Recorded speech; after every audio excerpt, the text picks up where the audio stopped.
अब तक आप लोगों को बताया गया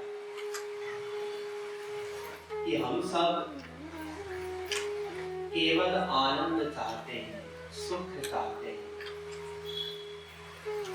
विश्व का प्रत्येक जीव आनंद प्राप्ति के लक्ष्य से ही निरंतर प्रयत्नशील है। करने के लिए अलग अलग कार्य कर सकते हैं, बोलने के लिए अलग अलग लक्ष्य बता सकते हैं, लेकिन सबका अंतिम प्रयोजन केवल आनंद प्राप्ति ही है। आनंद प्राप्ति के लिए ही हम सोच सकते हैं। कोई भी व्यक्ति आनंद को छोड़ करके दुख को अपना लक्ष्य नहीं बना सकता। क्यों? क्योंकि हम सब आनंद के अंश हैं, भगवान के अंश हैं। प्रत्येक अंश अपने अंशी को चाहता है, इसीलिए आनंद यानी भगवान के अंश होने के कारण हम भी आनंद को अर्थात भगवान को चाहते हैं। आप लोगों को ये बताया गया कि हम अनंत सुख चाहते हैं, सीमित सुख नहीं चाहते। हम प्रतिक्षण बढ़ने वाला सुख चाहते हैं, घटने वाला सुख नहीं चाहते। हम सदा को रहने वाला सुख चाहते हैं, समाप्त होने वाला सुख नहीं चाहते। तो जो सुख हम चाहते हैं अर्थात अनंत मात्रा का, प्रतिक्षण बढ़ने वाला और सदा को रहने वाला, ऐसा आनंद भगवान ही है। वेदों ने बताया कि भगवान ही आनंद है, इसीलिए भगवान को प्राप्त करके ही हम सुखी हो सकते हैं। स्वाभाविक भी है, अगर धनी बनना है तो धन को प्राप्त करना होगा, ज्ञानी बनना है तो ज्ञान को प्राप्त करना होगा। इसी प्रकार अगर सुखी बनना है तो सुख को प्राप्त करना होगा, अर्थात भगवान को प्राप्त करना होगा। 10 करोड़ 10 अरब प्राप्त करके धनी बन सकता है, कोई सुखी नहीं बन सकता। सुखी बनने के लिए भगवान को प्राप्त करना। कैसे प्राप्त करें भगवान को? फिर वेदों ने कहा कि भगवान तो पहले से ही प्राप्त है, हमारे अंदर है, हमारे रोम रोम में है, कण कण में भगवान है। इसलिए कहीं बाहर से प्राप्त करने की जरूरत है ही नहीं, पहले से प्राप्त है। इसलिए केवल जानना होगा, जानने से ही भगवान मिल जाते। तो कैसे जाना जाए भगवान को? तो सबसे पहले हमने ये समझा है कि हम केवल मानव शरीर में ही भगवान को जान सकते हैं। केवल मानव शरीर। यद्यपि 84 लाख प्रकार के शरीर हैं और देवताओं का शरीर बहुत विशिष्ट है, ज्ञान, सामर्थ्य, बल इत्यादि में हमसे करोड़ों गुना आगे हैं, लेकिन केवल मानव शरीर में ही हम भगवान को जान सकते हैं, प्राप्त कर सकते हैं। इसलिए स्वर्ग के देवता लोग भी मानव देह चाहते हैं, मानव देह के लिए प्रार्थना करते हैं वे भी भगवान से, लेकिन उनके निमित्त रे मानव देह प्राप्त होना दुर्लभ है। ये मानव देह ही ऐसा देह है जिसमें हम कमाई कर सकते हैं, इसीलिए इसको कर्म योनि कहा गया है।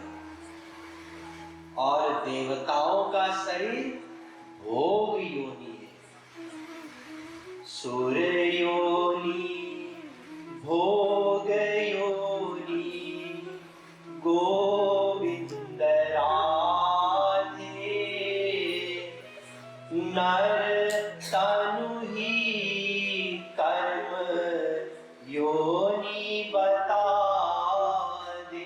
राधा गोविंद देव, हम केवल मानव देह में ही कर्म कर सकते हैं, भक्ति कर सकते हैं, भगवान को जान सकते हैं, प्राप्त कर सकते हैं। ऐसा इम्पोर्टेंट देह है ये मानव देह। लेकिन इसमें एक खराबी है, केवल एक। वो क्या है कि कभी भी हमसे छिन सकता है। ऐसा कोई श्योरिटी नहीं है कि 80 साल तो जीना ही है। प्रत्येक उम्र में लोग मर रहे हैं। एक गर्भ में ही मरा, एक पैदा हो रहा था, जन्म ले रहा था, मरा। एक जन्म लिया, 2 दिन में मर गया, एक 2 हफ्ते में मर गया, एक 2 महीने में मर गया, एक 2 साल में मर गया, एक 20 साल में मर गया। सभी उम्र में लोग मर रहे हैं, इसलिए कोई भरोसा नहीं है, कभी भी हमसे ये अपॉर्चुनिटी, ये अवसर छीन सकता है। इसलिए तत्काल भगवान को जानना होगा। हम गए वेदों के शरण में भगवान को जानने के लिए, लेकिन वेदों ने कहा कि हम भगवान को नहीं जान सकते। कारण बताया वेदों ने। भगवान इंद्रिय मन बुद्धि से परे है। हमारे पास जानने के लिए यही 3 साधन है ना, इंद्रिय, मन और बुद्धि। तो भगवान इंद्रिय मन बुद्धि से परे है, इसीलिए हम इंद्रिय मन बुद्धि के द्वारा भगवान को नहीं जान सकते हैं, नहीं देख सकते हैं। फिर दूसरा कारण, भगवान दिव्य है और इंद्रिय मन बुद्धि प्राकृत है। प्राकृत इंद्रिय मन बुद्धि द्वारा दिव्य भगवान को नहीं देखा जा सकता है, हम जान ही नहीं सकते। तो इसी प्रकार भगवान प्रकाशक है, इंद्रिय मन बुद्धि प्रकाशित है। प्रकाशक भगवान के द्वारा प्रकाशित इंद्रिय मन बुद्धि के द्वारा हम भगवान को नहीं जान सकते।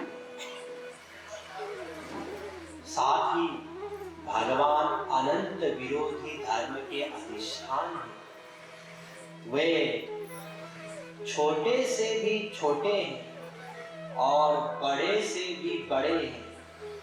साथ ही ना तो वो छोटे हैं ना तो बड़े हैं।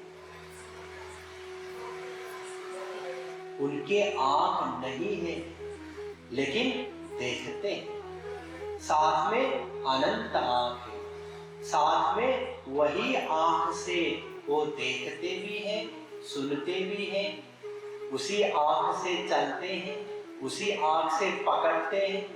एक ही इंद्रिय से सभी इंद्रियों का कार्य करते हैं और बिना इंद्रिय के भी करते हैं और इंद्रिय नहीं भी है।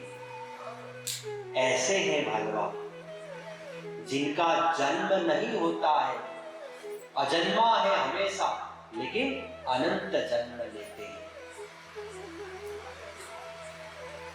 जिनका आकार ही नहीं है लेकिन अनंत स्वरूप धारण करते हैं।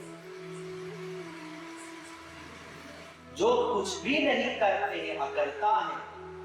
वेदों में भगवान के लिए कहा गया है वे अकर्ता है। याज्ञो द्वावजा विंसनीसा वजाहेता भोक्तृभोग्यार्थ युक्ता अनंतस्तात्मा विश्वरूपो ह्यकर्ता। श्वेताश्वतरोपनिषद 1:9। भगवान अकर्ता है, कुछ नहीं करते। साथ में सृष्टिकर्ता भी। सो कामयत बहुश्याम प्रजायेति स तपो तप्यतः स तपस्तप्त्वा इदग्वं सर्वं सृजत् यदिदं किंच तत् सृष्ट्वा तदेवानुप्राविशत्। तैत्तिरीयोपनिषद 2:6। भगवान सृष्टिकर्ता है, न्यायकर्ता भी है। कर्माध्यक्ष सर्वभूतादिवासः साक्षी चेता केवलो निर्गुणश्च। श्वेताश्वतरोपनिषद 6:11। अकर्ता भी है, सृष्टिकर्ता भी है, न्यायकर्ता भी है, कृपाकर्ता भी है। तेषां नित्याभियुक्तानां योगक्षेमं वहाम्यहम्। गीता 9:22। अनंत कार्य करते हैं, फिर प्राकृत मनुष्यों के तरह अनेक लीलाएं भी करते हैं, लेकिन अकर्ता है, कुछ नहीं करते हैं। इसीलिए हम तो क्या बड़े बड़े बृहस्पति जी, सरस्वती जी इत्यादि भी भगवान को नहीं जान सकते हैं। कल डिटेल में चर्चा किया गया। और क्योंकि आज तक हमने भगवान को जाना ही नहीं, इसीलिए जो भी हम कर रहे हैं सब गलत कर रहे हैं। जो ये सोचते हैं कि हम भगवान को मानते हैं, वो मानना भी गलत हो रहा है।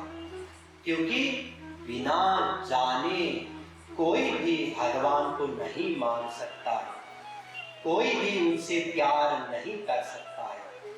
जाने बिनो ना हुई परतीति, बिनु परतीति होई नहीं प्रीति। जब तक जानेंगे नहीं तब तक नहीं मान सकते, तब तक प्रेम भी नहीं होगा भगवान से। और जानने के लिए वेदों में गए, वेदों ने कहा कि वो जानने की तत्व है ही नहीं। हम लगभग निराश हो गए थे कल, क्योंकि भगवान को तो जानना ही है। जब तक भगवान को नहीं जानेंगे, ध्यान दीजिए, तब तक भगवान मिलेंगे नहीं। जब तक भगवान मिलेंगे नहीं तब तक अनंत सुख नहीं मिलेगा। जब तक अनंत सुख नहीं मिलेगा तब तक हमारा लक्ष्य हमको नहीं मिलेगा। फिर हम इसी प्रकार 84 लाख योनि में अनेक प्रकार के दुख कष्ट भोगते रहेंगे। इसलिए जानना तो कंपलसरी है, लेकिन कल वेदों ने कहा कि नहीं जाना जा सकता है। फिर आखिरी में श्वेताश्वतर मुनि आए थे कल, और उन्होंने कहा था कि मैं जानता हूं। वेदाहमेतं पुरुषं महान्तं आदित्यवर्णं तमसा परस्तात्। श्वेताश्वतरोपनिषद 3:5 कह रहे हैं साफ साफ कि मैं जानता हूँ, और ये भी जानता हूँ कि कैसे जाना जा सकता है। कैसे? तपः प्रभावात् देव प्रसादात् च। श्वेताश्वतरोपनिषद 6:21।